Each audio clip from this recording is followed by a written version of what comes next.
All right, Mr. William Branum, welcome to the Happy Hustle Podcast, my brother. I'm super stoked to connect. Gary, Jack, thanks for having me here. I'm stoked to be here. Yeah, man, it's going to be a fun one. I mean, you are a former U.S. Navy SEAL with 26 years of service. You're also an entrepreneur, the founder of NW Recovery, which is Naked Warrior Recovery CBD products. And you also just are a happy hustler, man, living in Hawaii through and through, just doing your thing. And I'm just, excited to connect, talk about your experience both on the battlefield and in the boardroom, and get into specifically the 5 Navy SEAL secrets. But before we get into all that good stuff, what's something interesting about yourself that not too many people know? Let's see. When I was 15 years old, I was shot while turkey hunting with my great uncle. And from that experience, anytime I was in combat in a gunfight, I was never really too concerned about getting shot, because I'm like, bro, I've been shot before. The rest of you, you're kind of screwed potentially. So I never minded trading lead, but when stuff started blowing up, there was a different experience for me. So I was like, oh, I'm the same as you now. It was kind of like a superpower. I've been shot before, you haven't. So potentially I'll get out of this just fine. Yeah, man. Wow. That is a superpower. I mean, and it comes with the confidence. Let's dive into your Navy SEAL training. First of all, thank you for your service, man. I really, it's impressive. I know a couple of SEALs, but 26 years, that's got to be some of the longest time frame of someone I know who's served at that level. So talk to us a little bit about what led you to the military, specifically becoming a Navy SEAL, and maybe your greatest takeaway that you could extract from your time in service that maybe the happy hustlers could apply. Sure. So when I was a kid, I grew up very poor. I grew up with not the mindset that I have now, not the mindset that I strive for every single day. I was poor. I kind of felt sorry for myself a little bit. I was like, I don't want to be like this. I had a little bit of a defeatist mindset. I was not a great athlete. I was not a great student, but I knew I wanted to be better. And I didn't know how to do that. I didn't have coaches. I didn't have anyone really telling me how to do it or helping me get there. But I always had drive. So I was heavily involved in the Boy Scouts. I was into the outdoors, hunting and things like that, camping. I went on I grew up in a little town outside of Mississippi, outside of Meridian, Mississippi. There's not a lot going on there. And, again, we were poor. We only had 4 channels. There was no internet back in the day. And so I watched a lot of Kung Fu theater. I watched a lot of John Wayne movies, a lot of Westerns. John Wayne was also a Green Beret in the movie Green Berets.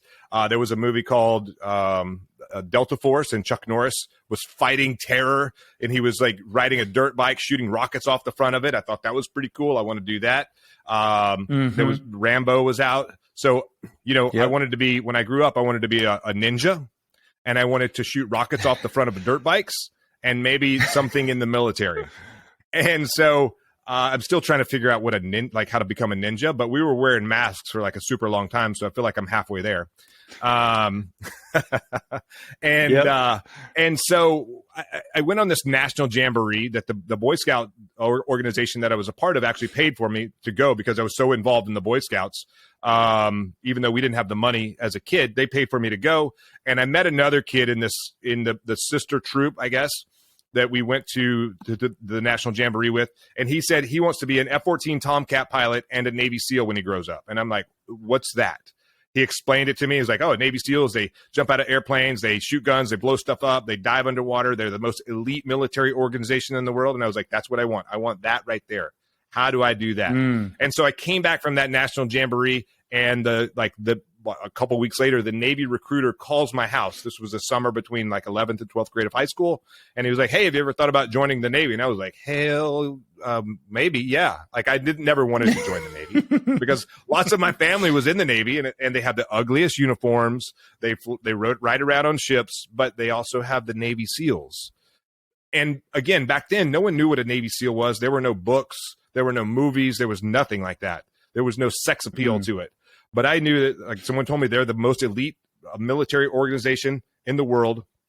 And so, and the way that they fight, they don't fight like, get on a line at Gettysburg and like trade bullets back and forth. They're very like guerrilla warfare. And that's what I like. I'm like, how do people fight wars like that? I want to be like guerrilla warfare E. And so that was my thinking as I was growing up. And so once I had the opportunity to go become a SEAL, I took it immediately.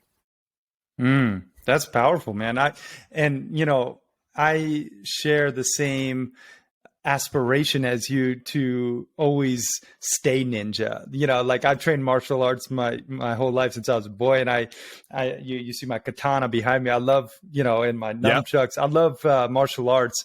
I thought I was going to join the Marines at one point. However, growing up with I call him a dictator-esque father, emphasis on the dick part, I was sick of people yelling at me. I didn't want that anymore. Sure. So I was like, okay, I'm not going to do that. But I really appreciate you, and specifically, becoming a SEAL. Talk to us just about, fast forward through it from like a 30,000 foot view, because I know it takes a lot to become a SEAL, but like maybe give us like the hardest part of SEAL training in your eyes, and really what you learned from that experience. So for me, just getting to SEAL training was one of the hardest parts. And what I mean by that is I wasn't physically prepared before I joined the military. So there's a standard on the physical fitness side of it. And that standard is you have to do a certain amount of, like, you have to swim a certain distance in a certain time. You have to do a certain number of push-ups, pull-ups, sit-ups, and a 1.5 mile run in boots and long pants. And I thought I was a pretty good swimmer. I was a pretty good runner, not a great swimmer. And I could do some push-ups. I knew I could do like 25 or 30. All right. And so I went and took the SEALs test, in the screening test in boot camp, and I failed it. And when I say I failed it, I actually quit during the test. I quit during the push-ups. I did, the minimum number was 52. I was like, I think I can get to 52. 52 was the number I was thinking about. I wasn't thinking about 152. That's what I should have been thinking. And so I got to like 32, and I was like, oh, I'm super tired. I don't think I can do anymore. Maybe I can do 2 more. I certainly can't do another 22 more. So I quit during the screening test, and I was like, that's not going to get me to SEAL training. That's not the way to do it. And so, fast forward, I made some other errors, and I ended up on a ship in Yokosuka, Japan. And because of some schoolings that I took along the way before I ended up on that ship in Yokosuka, Japan, I became very critical to the Navy, and the Navy wasn't going to let me go. And so they weren't going to, I said, hey, I've passed all the screening tests. I've done all the physical, all the medical stuff. And they're like, sorry, you can't join you're not going to become a Navy SEAL because you're too critical to the Navy. And so the chief of naval operations came to my ship in Yokosuka, Japan. To put in perspective who he is, he's the most senior guy in the Navy. The only people more senior to him is the Secretary of Defense and the President of the United States. And he came to my little ship in Yokosuka, Japan, and gave his vision of the Navy and the future and whatever in this. Then he said, does anyone here have any questions? And I raised my hand, and I said, yeah, over here.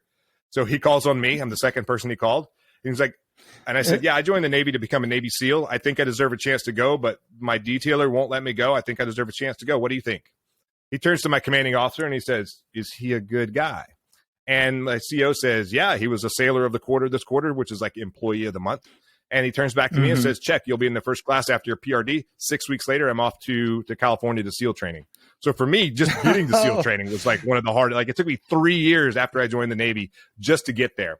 And then SEAL training is 6 months long, and it took me a short 15 months to get through that 6-month block of training. I got injured a few times. Eventually I made it through. They were going to kick me out because, like, hey, clearly you weren't prepared physically. And I'm like, no, please. Like, they're like, you have to go. And I'm like crying, like, boo-hoo, I'm injured. I'm like, please don't let me go, because it took the CNO to get me here. And they're like, really? Hold on. And the guy left. He left for he's like, go stand outside. He left for like 3 hours. He came back and he said, what are you still doing here? I'm like, you told me to stand outside. He's like, go check in. You'll be in the next class. And I never healed up from that injury that got me rolled and almost kicked out. But I was like, I don't have an option. I have to succeed. So I limped my way all the way through that first phase of training, all the way through Hell Week, Hell Week is 5.5 days. You're cold, you're wet, you're miserable. You don't sleep. It sucks. But I made it all the way through Hell Week. And because I was limping and then somehow that injury healed, I had tons of stress fractures on the other leg, but because I made it through like this major block of training, this major milestone in training, they let me stay one more class, and then I was able to make it the rest of the way through SEAL training. So that was kind of my my path to get there. Yeah, holy crap, man. Yeah, that's intense. I mean, it's like physically and mentally pushing you to your absolute limits. And I think the happy hustlers out there can resonate with being pushed, probably not nearly that hard, but being pushed, having adversity strike and then having to mentally and physically overcome them. What's your mindset for achieving,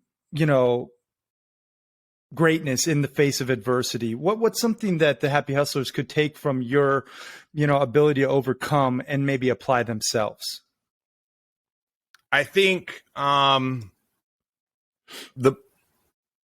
heard other people say this, so it's not an original like language, but it's it's the thought that I have is like just having that singularity of focus.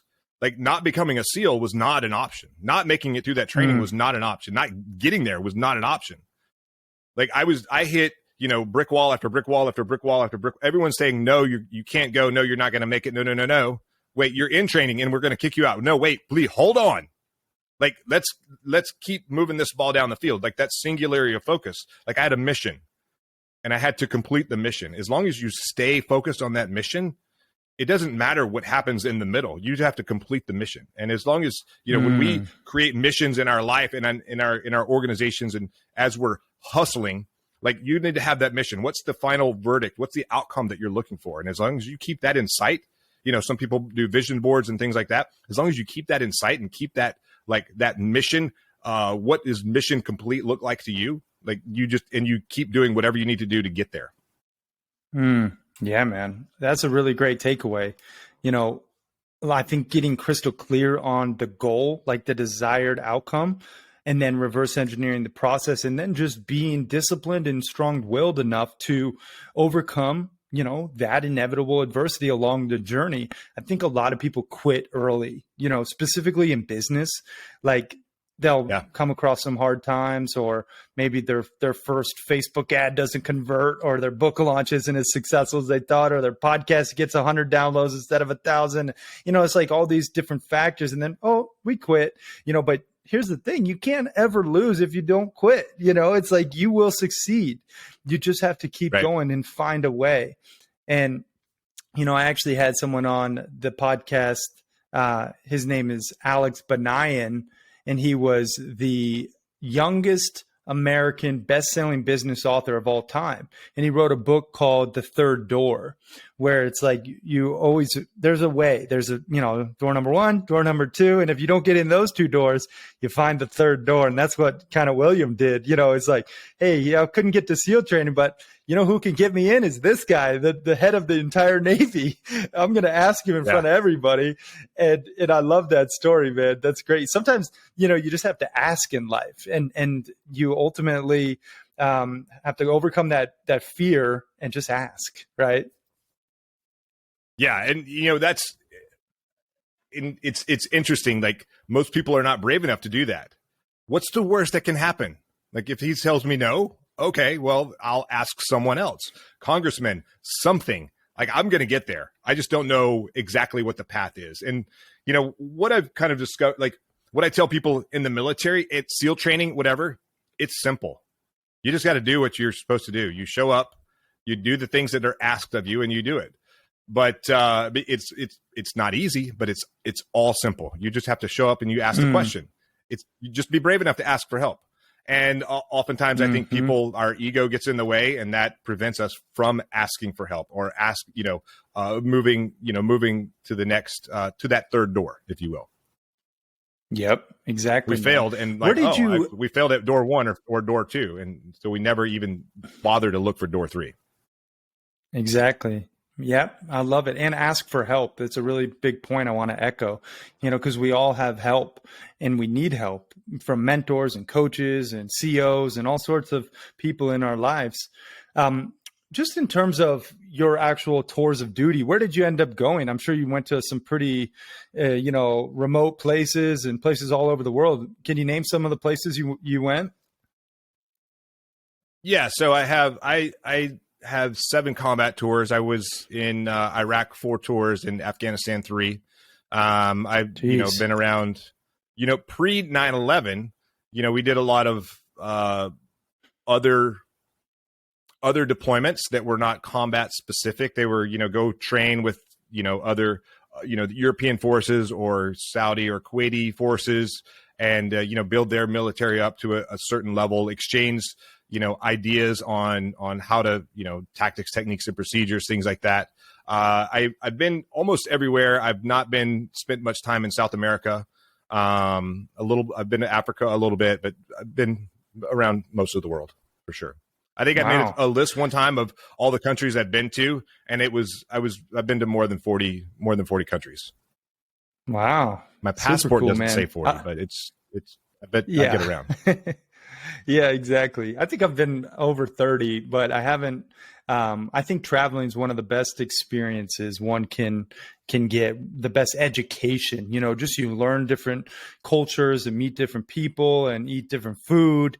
And it really humbles you as well when you see some of the poverty and some of the lifestyles. And then you come back to America and you really do. You can be so grateful for, everything you have, knowing that we live in the top 1%. My first deployment to Afghanistan, I was like, dude, this is not this is like a 4th world country. This is like poverty, and like, what are we? And then I went home and I was like, how do we I didn't want to waste a single thing.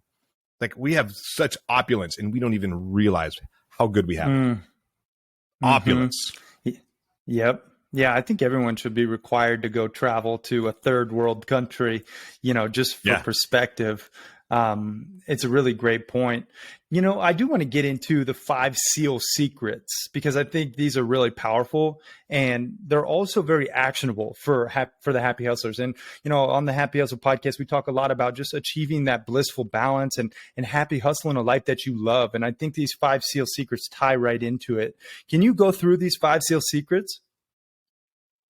Yeah. So before I do, I'll give you a little bit of background how I came up with these. So when I retired from the military, and I'll use the air quotes when I say retired, because I will never be retired. I'm a doer. I'm a shaker. I'm a hustler, I guess. I didn't really know that about myself until I got out and started doing it. But from my time in the military, and from some maybe not so awesome relationships that I've been a part of, I've got some baggage. I got a lot of baggage where some people call it PTSD. I don't call it that. I call it baggage, because we all have baggage, comes in all sorts of shapes and forms. And some of it is, crap that we put in, we put our own crap in this bag, and sometimes other people put crap in the bag, and we end up carrying it around. We end up being, we sometimes it's in the form of ego, and we don't know how to take that off. So when I left the military, I felt like, if you've ever seen the movie The Avengers, where Thanos makes half the world's population vanish, you lose. That's the way I felt. When I left, I felt I lost my purpose, my mission, and my team. And so as I'm transitioning, I'm using alcohol to settle down the noise that's in my head, and maybe some pharmaceuticals, to dull out the noise. And so if you want to, I would have to drink myself to sleep at night, or if you phrase it a different way, I drank until I passed out, and then try to wake up the next day and get after it. It doesn't work that well. So over time, I found this molecule called CBD. I eventually started my own CBD company, N.A.K.E.D Warrior Recovery. But what CBD did is it helped turn down the noise in my head. Alcohol was not the answer. Alcohol just kind of made it dull, but CBD actually turned down the noise. And I didn't notice, the story is, I didn't notice that much in the beginning, but when I finished that first bottle of CBD that someone gave me, I like to say water boils at 212 degrees. I was probably living at 210 degrees. So it didn't take much for me to hit that boiling point. And what I noticed over time is I went from like 210 to 205 to 200 to 195 to 190, maybe 185. I got out of that red zone and into more of a like an orange zone. I certainly didn't hit yellow, but I got out of that red zone. And what I noticed over, after I finished, I was like, my fuse is longer. The pains in my body are not quite as bad as they generally are. And then I stopped taking the CBD and I started getting more into that, back to that red zone. I tried a different brand. I was like, I should start a CBD company. Or that's not my first thought. Someone else said I should start a CBD company. And I said, I don't know how to do that. And she said, you're a Navy SEAL. You can figure it out. And so I asked her for my man card back. She gave me my man card back and helped educate me on the process. And so as I started Naked Warrior Recovery, that was like, I have a little bit cleaner thoughts. I have more control over the sound in my head. So I'm like, what have I done in the SEAL teams that can help me improve my life? And so I came up with this Get Naked mindset. So Get Naked is, it's about taking that baggage off that you're carrying around, that ego that you're carrying around, and staying in the corner. We go through life and we get attacked, and attacks can come in different forms, from media, from family members, from emails, or whatever it is, and we feel like we're always on defensive, but we never take the opportunity to take that armor off that we're wearing because of all these attacks that we get in life. We never take that armor off and set it in the corner. Those failures are sometimes some of those attacks that we get, and set it in the corner and become vulnerable and expose ourselves and just to get naked. Because in the SEAL teams, we go into harm's way, we put our body armor on. Sometimes it comes in really handy, and other times it's not a big deal. But when we come back, we always take our armor off. We hang it up. We go hit the showers. We clean up. We rest. We recover. We get ready for the next mission. We don't do that in life. So we need to find an opportunity to do that. We need to open that door. We need to get naked. We need to expose ourselves. We need to be vulnerable. So that was step number one. Step number two was, okay, now what have I done in my last 26 years to prepare me for the next 126 years of my life? And so I came up with this Get Naked mindset. And so I turned NAKED into an acronym. And so I get on as many stages as I can. And I share this, I call it 5 ways to think like a Navy SEAL. And you can get this at the number 5, SEALsecrets.com. And you just put your email in there, at name and email, and I'll email it directly over to you. But, so the N, it's an acronym. So the N stands for never quit. And I don't mean never quit smoking or drinking or toxic, toxic relationships. I mean, never quit on yourself. Never quit trying to move to a better position of where you are. Never quit on your, I talked about, Hell Week earlier. And so a lot of people, they start a business, they start hustling, and then they get overwhelmed. They're like, the mission, it's too big, it's too far away, it's such an unattainable goal. Is the way that you get there is you create small victories. I tell people to create small victories. And what that means is, so like, for example, in Hell Week, it's 5.5 days. You're cold, you're wet, you're miserable. It sucks. You could be laying there in the surf zone, jackhammering. One thing is constant during Hell Week. They take everything away from you, but they do feed you 4 times a day. So all you have to do is you have to make it. Doesn't matter how much it sucks, how miserable it is. All you have to do is make it to that next meal. And every time you make it to the next meal, that's a small victory. So when you're hustling, when you have this mission, this purpose, you're building this business, whatever it is, you take those daily tasks, those daily things, you take all the things that you need to do, and you chop them up into bite-sized pieces, and you attack one of those things a day. And every time you complete one of those things a day, then that's a small victory. And you just keep doing that, and you never quit. So that's what the N for never quit stands for. The A is accept failure, because failure has been the biggest teacher of my life. You could give, if you offered me $100 million, maybe not 100, maybe $10 million for all the failures that I have, I'll tell you to keep your money, because I'm going to take those failures and I'm going to go make my own, $10 million, $100 million. We can have a discussion. We can talk about that. Maybe 500 million. Yeah. Right. But right. There's a limit. But failure has been the thing. And we talked about this just a little bit ago with the 3 doors, or with my experience just trying to get to SEAL training. Like, I failed and I failed and I failed and I failed. I eventually passed. And all I need to do it once to get there. I only need one successful victory. And so if you look at like failures in like not SEAL related, you look at, Michael Jordan, best basketball player of all time. He's missed more than 9,000 shots in his basketball career, 300 games, 30 game-winning shots, 30 plus. what did he do when he left the basketball court that night, the game? He didn't go party with the team. He went back to the gym and he practiced those shots that he missed. Elon Musk, big guy in the news today, and Steve Jobs, both of those guys were fired as CEOs of companies that they started. Thomas Edison, that guy discovered 10,000 ways to not create the incandescent light bulb. How many times have we failed something one time and quit? 10 times and quit. I bet there's no one listening to this that has failed 100 times before they quit, much less 1,000 or 10,000 times. 10,000 times to create the incandescent light bulb. He took those failures. He used those as a foundation to create their success. Everyone that is successful, they use their failures as a foundation, and they build that foundation deep, and they use that as a ladder, a stairway to get to their success. So the N is for never quit. The A is accept failure. The K is kill mediocrity. You got something to say. Go ahead.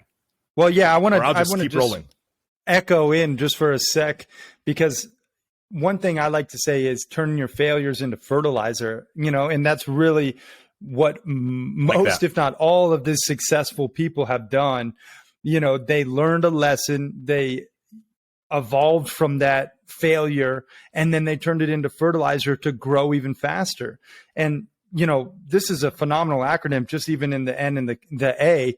But, if you can just look at all of your failures as just a lesson and a way to grow from that experience, and then you can just reframe it. So it's not even a failure. It's just a part of your journey. You figured out a way not to do it, right? It's just a different reframing of the mind. So we got the never quit in the N, the A, accept failure. Let's get to the K. The K is to kill mediocrity, because you know what? And technology is awesome. Technology rocks. Technology makes our life easier. But the problem is we rely on technology and we depend on it, and it makes us mediocre. It makes us weak. It makes us lazy. We forget, how many people do you know could actually take out a Randy McNally map? What is that? And navigate across the United States. That's the way we used to do it. How to navigate your neighborhood, how to find, a store without pulling out your phone, typing it in. We didn't have that technology once upon a time. That technology is awesome. It makes our life easier, but it also makes us weaker and lazier.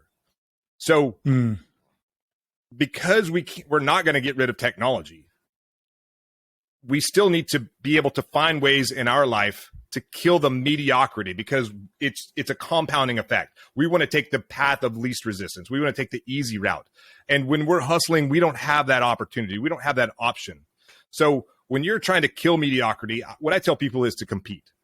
I tell them to compete with kindness, compete in generosity, compete in gratitude, but most importantly, compete against your ego, because your ego, it knows it knows everything that makes you tick. It knows the good things about you, it knows the bad things about you, and it knows exactly what to tell you to make you mediocre. So if you want to improve your life and the life of the people around you, you have to kill the mediocrity in your life. And I almost went into I give this from stage often, and I almost went right into that presentation. I'm trying to hold back a little bit. Oh, you're good, man. You're fired up. I like it. It's good stuff though, man. The kill mediocrity, especially the ego part. I just want to mention it. Oftentimes, our ego, people say your ego is your enemy. I don't necessarily agree. I think your ego can be your amigo. It really can, but you have to utilize it. And, you have to realize, sometimes it's looking out for you. Sometimes it's looking out for itself, so you have to just, I think, lean into that kindness piece, compete with kindness resonates with me, and also compete with integrity, compete with becoming the best version of yourself, so that you strive for excellence. I think that's just a really great point. Let's hear the E. Yeah. And just to kind of tag onto that. So ego, I think there's two kinds of ego. There's the good ego that you just mentioned, competing in those good things in your life. There's the bad kind of ego that keeps us shut down, that keeps us closed in, that makes us afraid to ask for help, to move the ball forward, to be okay with failure. Those are the egos. I used to be that guy, consumed by that ego. I don't want to look bad. I don't want to look weak. I don't want to look like I don't know what I'm doing. And most of the time I had no idea what I was doing. I still don't a lot of times, but I'm brave enough. I'm brave enough to actually ask for help. And so that's like the opportunities that have opened the door because I was brave enough to ask have been like amazing. Number one was just getting to SEAL training. So the E is expose your fears. And when I talk about fears, I'm not talking about lions and tigers and bears or snakes and spiders. I'm not a fan of snakes and spiders either. But I'm talking about the fear that lives in that deep, dark part of your brain that's back there in the back that you don't want to share with anyone. You don't want to tell anyone about. You, like when you're driving alone in your car and those thoughts that seep out and all of a sudden you're having an argument with yourself about something that is completely out of your control, that's not even real. Those are the thoughts that keep you awake at night. Those thoughts that wake you up at night. Those are the fears that I'm talking about. Expose those fears. So there's lots of ways to do it. Some of them is maybe you were picked on as a kid and you have low self-esteem. I would tell you to go take a Brazilian jiu-jitsu class for a year. You're going to learn very quickly that the people around you, the people that are in your class, they want you to get better. You're going to learn a skill because you're going to be forced to fight someone every single night that you go to class. Do it for a year. Yep. You're going to have better. The word flew right out of my head. It's like I have carbon monoxide poisoning or something. And self-esteem. It's just, right. It's all going to come up. All that self-esteem is going to come up. Maybe you have a fear of public speaking. Take a public speaking class. Take an acting class. Get in front of the people that you're afraid to speak in front of.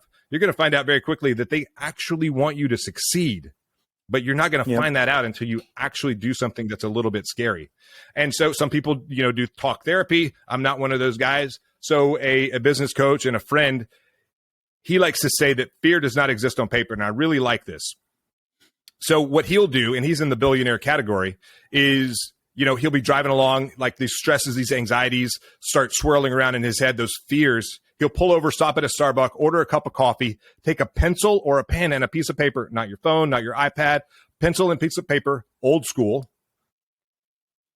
not technology, and write it down. Yeah. And there's something that happens that's magical or kinesthetic or something. When you take and you write the things, the thoughts that are in your brain, and you pour them onto that piece of paper, and then you read them and then read them out loud, you're just going to be like, that's what's controlling me.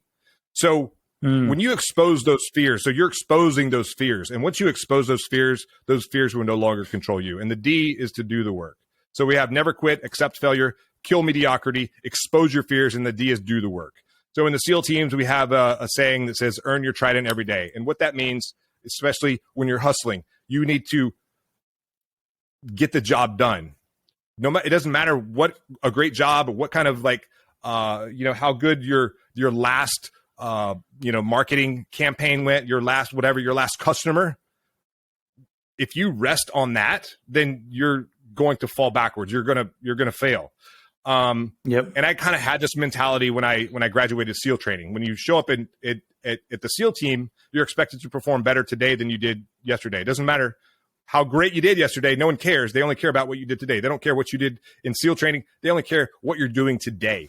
And so that's why they say the only easy day was yesterday. And so when we're hustling, when our happy hustler, who cares how great of a job you did yesterday? If you don't do a better job today, then it doesn't matter. All of that work was for naught. So really the get naked mindset is about, it's never quit, accept failure, kill mediocrity, expose your fears, and do the work. And you have to do it every single day. You have to make that to be a part of your life. That needs to be your mentality. And again, you can get that at 5sealsecrets.com, the number 5sealsecrets.com.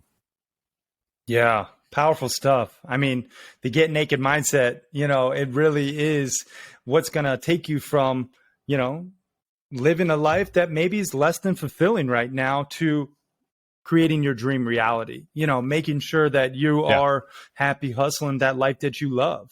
And, I want to transition even further into the story around Naked Warrior, because now you are, you're a founder and an entrepreneur, and you have this amazing company, which I have some of the products. You sent them and they're phenomenal. I got the muscle and joint rub, the cool recovery right now on my neck, and it feels nice. Talk to us a little bit about this business and, maybe the greatest learning lesson from starting a company, going from this battlefield to now the boardroom, and the greatest learning lesson from, from a soldier to an entrepreneur. So just to talk a little bit about, again, my transition. CBD was a modality that helped turn down the noise in my head and help me get my mind right so I could have more positive self-talk. It had such a positive impact on my life, I thought I should share it with other people. I didn't know that it was going to become like the super cool thing that everyone and their mother is going to have a CBD company and you're going to see CBD on every doorstep out there. And actually, when I came into the industry in 2019, I launched in 2020, I already thought I was behind, and I'm like, oh my God, I got a lot of work to do. But going back to, as I transitioned from the military, I lost my mission, I lost my purpose, and I lost my team. And as I'm starting Naked Warrior Recovery, I'm thinking I'm going to make the highest quality CBD in the market because it is still a very dirty industry. There's zero regulation around it. It's very dirty. You need to be very careful with the products that you get. So I thought I'm going to start, the highest quality product company. And so I partnered with amazing suppliers, still the highest quality on the planet. But that wasn't good enough. That wasn't a good enough mission for me. So I looked at myself. I looked at where I came from. What is our mission at Naked Warrior Recovery? So I looked at where I came from. I'm a veteran, and I looked at, the statistic that 22 veterans take their lives every single day. We've lost more veterans to suicide than we have in 20 years of sustained combat in 2 theaters of war. Iraq and Afghanistan, all the people that we've lost in those theaters of war, we've lost more people to suicide, more veterans to suicide. Wow. I can't even speak to first responders. I can't speak to like the rest of the country or anything else. But just that statistic alone was like, holy shit, I need to fix that. What can I do to help fix that? So our mission at Naked Warrior Recovery is 22-0, to eliminate veteran suicide. If we can get it from 22 to 21, that's a step in the right direction. But that's our mission. Yeah. But, lessons learned from battlefield to boardroom entrepreneurial piece of it is, so I chose an industry that is very difficult to market. If you don't have brick and mortar, it's very difficult to market. And I live on a rock in the middle of the Pacific Ocean, so even harder. So everyone was like, oh, you need to run Facebook ads, you needed this, and you needed that. I didn't even have a Facebook account until that point. And so I got a Facebook account and I started running ads, and the Facebook deleted my account. They did it like 3 times in a row. And I'm like, oh, what? So what I had to do is I had to become, SEAL teams, we are part of unconventional warfare. We don't stand on the battlefield. We do more guerrilla warfare. So I had to do more guerrilla warfare in my marketing. So I don't go just straight to the consumer. I don't do Facebook ads. I don't do anything like that. Or I don't try to do that. Number one, because I can't. Yeah. No, but I had to find different ways to market to my audience. So one of those ways is just what we're doing right now. Find people who have awesome podcasts and talk to their people. Talk to them about your message. Talk to them about your product. Talk to them about the things that are going to, like, why are people following you? Well, why are you talking to me right now? Well, we have interesting things. And maybe if you're interested in CBD, then you'll buy from me because I've built that know, like, and trust. So figuring that know, like, and trust thing out, solving problems for people, those are things that I had to go through. But I didn't do it on my own. I had to go time collapse, and I had to go find some business coaches to help teach me how to do this. And as I've gone through this process, I've done, in the last 12 months, I've done about 180 podcast interviews.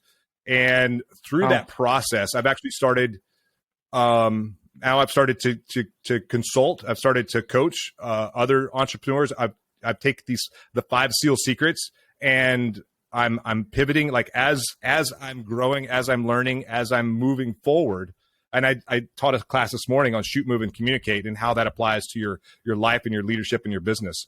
And I'm shoot, moving, and communicating as I'm growing Naked Warrior Recovery. But I've started a coaching, business coaching, leadership coaching business to teach leaders really these 5 SEAL secrets, but to help them navigate the organizations that they're in. Because the way that we deal with things in the SEAL teams is very different from the way that, conventional Army or the Marine Corps or anyone else deals with things in leadership and in life. So I'm taking those skill sets that I've learned, and I'm pivoting, and I'm adding value to other organizations.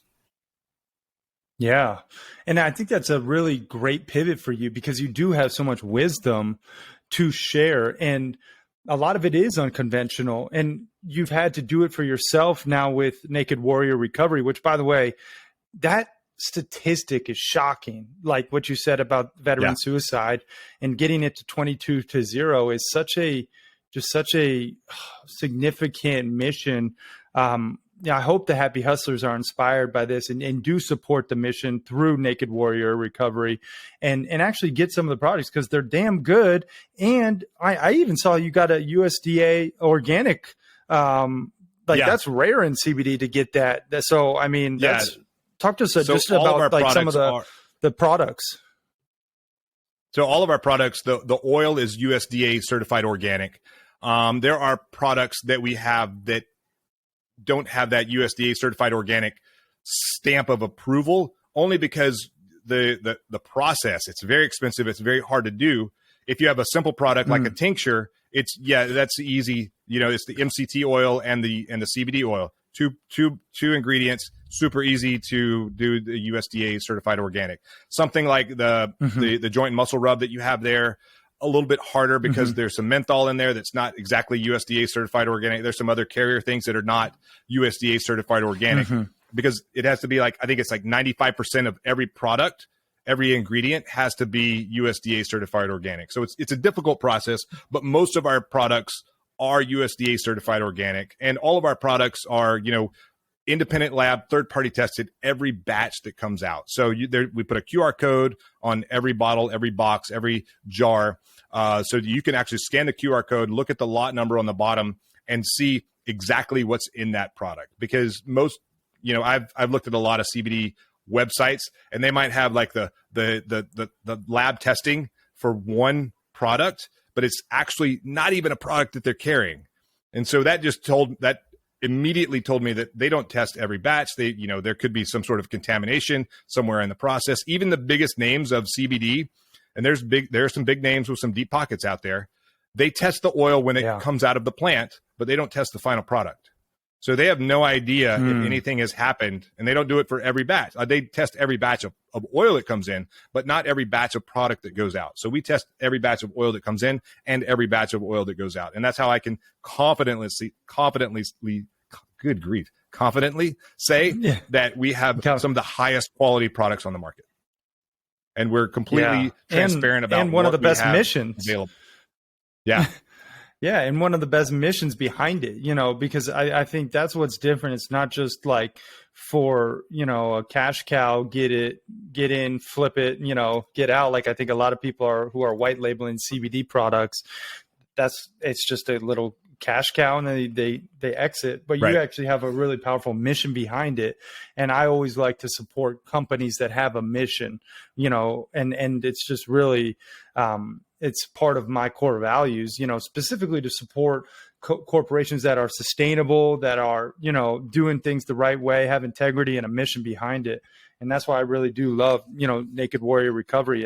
And people who are listening, we'll link it up in the show notes, but they can actually go to nw-recovery.com. And I think, the ones that I've tried, I'll tell you the tincture is awesome.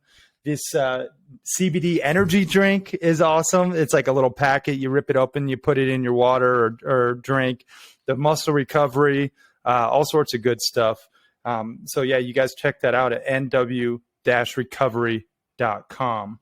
Now I do want to ask you a couple of traditional Naked Warrior Recovery, all one word. You could also go to Naked Warrior Recovery, all one word, .com. But I changed it from that to NW because I thought maybe people didn't want to write naked in their search engine. I'm not really sure why. It just, Yeah, right. You get targeted ads for naked things. It was an epiphany. Yeah, exactly. Yeah, there you go. Well, let's dive into a couple of these traditional Happy Hustle hack questions that I like to ask. And these are like tips or tools or tactics that William uses that maybe is a little different. And specifically in a couple different disciplines I like to highlight. First being health. I think health is obviously imperative. If you're going to happy hustle in any capacity, or if you're going to get naked and dominate in your life, you need to have your health super solid. What's a happy hustle hack that you can share, that's something that's maybe a little unique that William does that the happy hustlers could apply? I drag a tire around my neighborhood at least once a week. I found an I think it's an F-150 tire on the side of the road. And so this was something that we would use as a workout or punishment. You know, in the SEAL teams, you have to do tire drags if you screwed up or something. And I'm like, it's a pretty good workout, so let's just incorporate that into my own life. And I found a tire on the side of the road, and I was like, I drilled some holes in it and put some rope through the holes in the rubber. And so it's also a good way to like meet your neighbors too. You know, we moved to a new neighborhood here in Hawaii, and you know, I still have neighbors come up to me if they don't see me drag the tire for a while. They're like, "Yeah, I noticed you haven't dragged that tire for a while." So there's a little bit of accountability built into it also. But for sure, you meet new people that may not really you may not meet otherwise. Yeah, that's awesome. I like that, man. What's something in regards to money, maybe a happy hustle hack that you can share in this realm? I think it's important to talk about money, you know, like maybe a tip, a tool, a tactic in regards to saving or investing or spending wisely that you can share with the happy hustlers.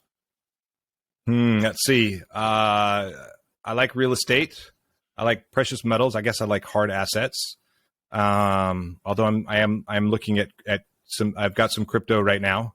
Still not sure what to do with that, but I'm looking at it. I do have some money put in there.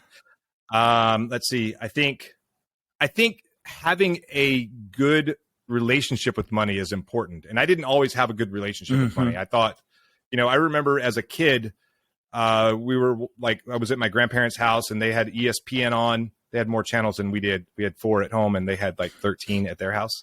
And I remember like the broadcaster said something like the head coach at Alabama or Texas A&M or something, he was getting $1 million a year. And I remember my grandmother, she said, $1 million? That is a sin. And I was like, so that like stuck in my mind. Like I shouldn't have too much money. Like, screw that, man.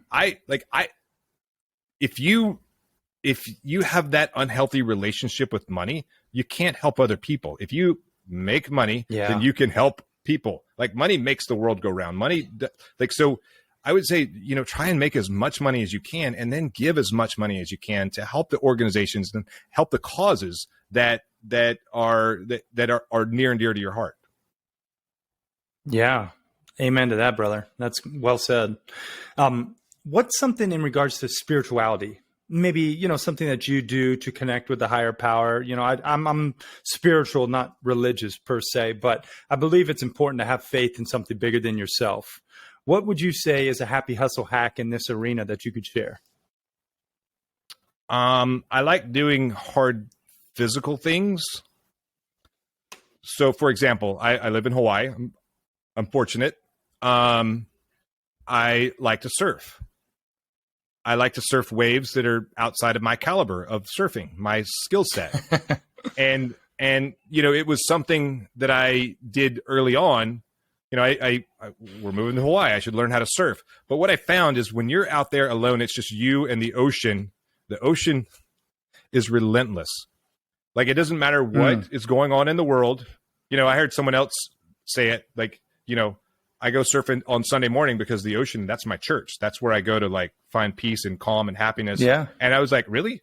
And as I surfed more, I was like, that's 100% true. Like, there's such a spiritual piece of that, you know, free diving, doing like holding your breath underwater for a super long time, that there's a spiritual piece of that. Like, you could die doing that. You could die surfing. I've probably been closer to dying surfing than I have in actual combat. I almost died surfing too, off the coast of, I'll just share this quick anecdote because I totally hear you with the church component. Like, it's very spiritual being out in the ocean. But one time I was surfing over my head off the coast of Steamer's Lane in Santa Cruz, following my buddy who was like an ex-pro. I literally almost died. I got just lawn chaired, you know, from a 8-footer, which was way out of my league. And a longboarder pulled me up by my wetsuit, saved my life. He was like, dude, you do not belong out here. Get your butt in there. Yeah, exactly. But anyway, I know it's very spiritual, man. Yeah. Yeah. And there's scary stuff in that water. Good grief. There's big fish with big teeth. Yeah.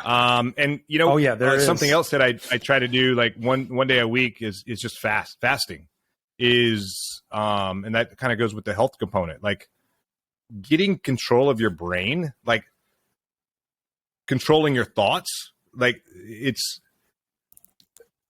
being in control of food, not food being in control of you. There's something powerful to that, but it's not easy if you're just used to eating when you feel a little bit hungry or you want to distract yourself with food. So I think fasting is a great way as well. Yeah, man. Amen to fasting and just getting out in nature, connecting, with the higher power through nature, I think is why I go to the wilderness. And I love to be alone in the woods, and just like be completely still and quiet. And I think that is really where you can quiet society's noise and really tap into your heart and your true soul and really, your calling, your purpose, whatever cliche buzzword you want to fit in there. That's where it happens, oftentimes when you're just quiet in nature and connected. So those are awesome, man. Let's run through the rapid fire round. This is basically where I ask you random questions and you answer honestly. First thing that comes to mind. Are you ready? I'm terrified, actually. But let's roll. Scary. Come on, you've seen a lot scarier. All right, favorite book, go. Currently, the $100 million offer. I think you recommended that book to me. Yeah, I think I did. There you go, man. I love that. Favorite movie? I'm going to go with Star Wars because that's my default answer. Yep. Favorite food? Carne asada burrito. There you go. Favorite workout? I think just a heavy chest, along with a tire drag. Yeah, I figured that's one of them. What's your spirit animal? A shark. Best Even though business advice. Don't quit. Have a good plan and execute it. Execute it as violently as you possibly can. 3 things you're most grateful for. My family, my health, and just freedom. Yes. And if you had one billboard for the world to see with your last piece of content ever created, what's that billboard read? Get naked. I like it. Crush that rapid fire round, William. And man, I just want to take a moment to acknowledge you, brother, for sharing your love, your light, your wisdom, and your service to this country, man. I just salute you and I appreciate everything that you've done and how you show up in the world and spreading this get naked mindset and really your mission to end veteran suicide, man. It's powerful stuff. And I just want to acknowledge you and the work that you're doing with Naked Warrior Recovery and those amazing products. So I just thank you for sharing your gifts with us today. Thank you, brother. Thank you, sir. I appreciate you bringing me on, and I appreciate you. I appreciate the joy and the value that you bring to this world. I've only been following you for a short amount of time, but I'm super impressed and grateful that you're a part of my new SEAL team. So, amen to that. Now, do you have any final words to say to the happy hustlers out there before I ask you the last question? And then go ahead and mention the best links for them to connect with you further, and maybe that one about the 5 SEAL secret where they can pick that up. So I think if you want to connect with me, 5 SEAL Secrets is the best way to do it. If you're looking for coaching, if you want to bring me on as like a corporate coaching, bring me on stage. I love speaking on stages. Just go to the number 5 SEALsecrets.com, 5SEALsecrets.com, and just, reply to that email. Comes directly from me. And, so yeah, just say, hey, I'm interested in coaching. I'm interested in you coming and speaking at our organization or at our event. If you're interested in CBD, the website is nw-recovery.com, NW for Naked Warrior. And for the Happy Hustlers, I'm going to create a discount code, Happy Hustle 20, Happy Hustle 20, all one word, to save 20% on any CBD products.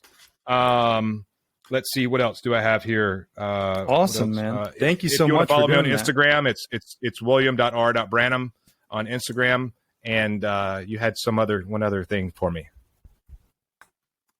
Any final words to all the happy hustlers before I ask you the last question? I think final words would be to make bold adjustments. And what I mean by that is, there's, that the whole billboard thing. I was like, two things to say. Get naked is number one. Number two would be make bold adjustments. And what I mean by that is, oftentimes in life we get stuck doing like maybe the little bitty changes, minor changes. And I saw this, I'm a sniper instructor, and as I would see students come through, and you would think that Navy SEALs would be good at sighting in their guns. Most of them are not, especially when they get into like more leadership positions. And so these guys would come in and they would be making, a new gun, a new sighting, new system, new scope. And they would make these small adjustments, and their bullet impacts would not be moving really at all. And they would just get frustrated. And the same thing happens to us in life. We're making these small changes and nothing is really happening. So I would come over there, I would take their gun, and I would take their sights, and I would make these gigantic, just unreasonable adjustments to their scope or to their sights. And then I hand it back to them, and they're like, "You just broke my gun. Like, it's not going to work." I'm like, "Just shoot the bullets. Just shoot." And so they would shoot, and their impacts would be across the paper, but very close to it would go past the bullseye, which is fine. But they couldn't see the changes that they made in life to their gun until they made these bold adjustments, these unreasonable adjustments, almost doing the wrong thing or the opposite thing. And then they were able to dial things back in. And so I would say in life, if you're like stuck and you're just like not business, whatever it is, leadership, make bold adjustments and do almost the opposite, do almost the wrong thing, and see how that works out for you. And then make minor adjustments to get back to it. Love that. Make bold adjustments and get naked. Now, final question, William. What does happy hustling mean to you? I think just be happy with what you're doing. I think if you're stuck in a W-2 job that is, I call it a leash or a leech. I'm not sure which one it is. Is it a leash or is it a leech? Get out there and just be happy with what you're doing. Create something awesome that's going to change people's lives. That's going to impact people's lives. It's going to make the world better. Get out there and just be happy with what you're doing. And that's what happy hustling means. Mic drop. Yep. William Branum, y'all. Thanks for watching and listening. We are out. Peace and love.